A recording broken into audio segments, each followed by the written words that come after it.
So today's topic is working length determination.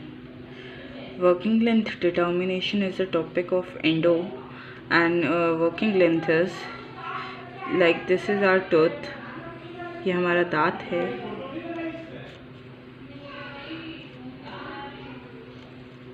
ये उसका pulp है. जिस एरिया तक हम लोग ऑब्जर्वेशन करेंगे, गट्टा पच्चा डालेंगे, उस लेंथ को हम वर्किंग लेंथ कहते हैं.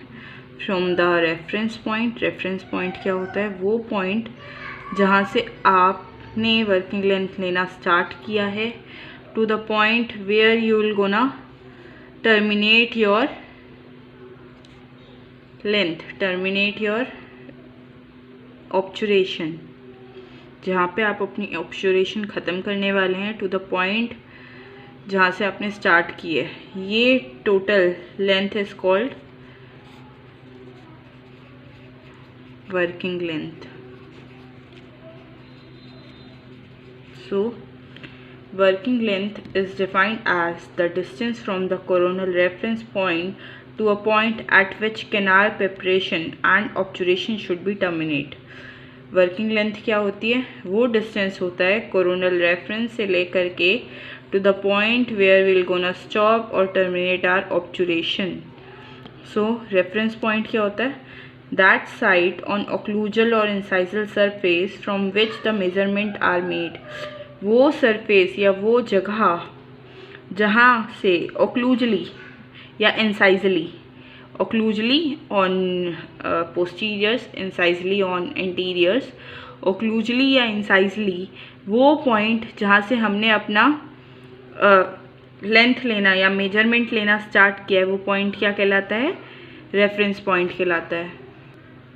सो usually the highest point on incisal edge of anterior teeth and buccal cusp of posterior teeth.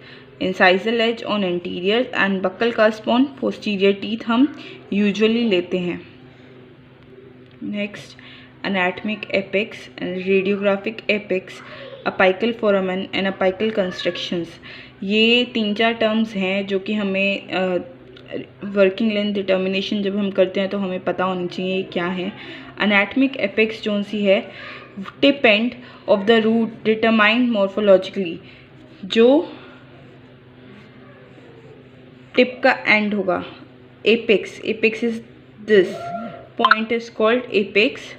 जो लास्ट पॉइंट है, टर्मिनेट जहाँ पे होगा रूट का, मॉर्फोलॉजिकली, जो मॉर्फोलॉजिकली होता है, यानी जो हमें रेडियोग्राफ के अंदर नहीं, मॉर्फोलॉजिकली जो दिखता है, वो is called anatomic apex. Radiographic apex, tip और end of the root determined in radiograph. Radiograph के अंदर जो टिप और एंड हमें रूट का दिखेगा, that is called radiographic apex. Then apical foramen. Apical foramen जो सा होता है, main apical opening of the root canal which may be located away from the anatomic or radiographic apex. Radiographic apex या फिर anatomic apex से away हो सकती है ये अपाइकल फोरामेन. अपाइकल फोरामेन वो जगह होती है जहाँ से ओपनिंग होती है रूट कैनाल की, जहाँ पे ओपनिंग होती है रूट कैनाल की, that is called apical foramen. Apical construction. Next, apical construction is the portion of root canal having narrowest diameter. वो पोर्शन रूट कैनाल का जिसका डायमीटर सबसे कम है. लाइक मैं अगर इसे मैग्नीफाइड अभी आपको दिखाती हूँ, देन इट इज़, इसके अंदर देखिए, इसके अंदर देखिए, इसके अंदर कौन सा है, ये हमारा रूट है पूरा, ये कैनाल है, रूट कैनाल, ठीक है. So the shortest diameter is here, shortest diameter is here. This is called apical construction और माइनर डायमीटर, ठीक है. और रूट एपेक्स जो सा है वो पॉइंट है टर्मिनेशन का, that is the point of termination is called root apex या अपाइकल एपेक्स, ठीक है. Then apical foramen. Apical foramen वो जगह जहाँ से रूट कैनाल निकलेगा, apical foramen. Then there are some points which are important. It is not always necessary that CDJ always coincide with apical constriction.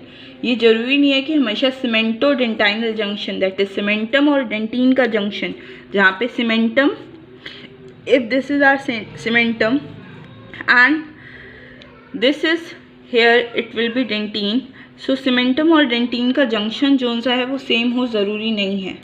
Then location of CDJ ranges from 0.5 to 3 mm short of anatomic apex. Location of CDJ जो सा है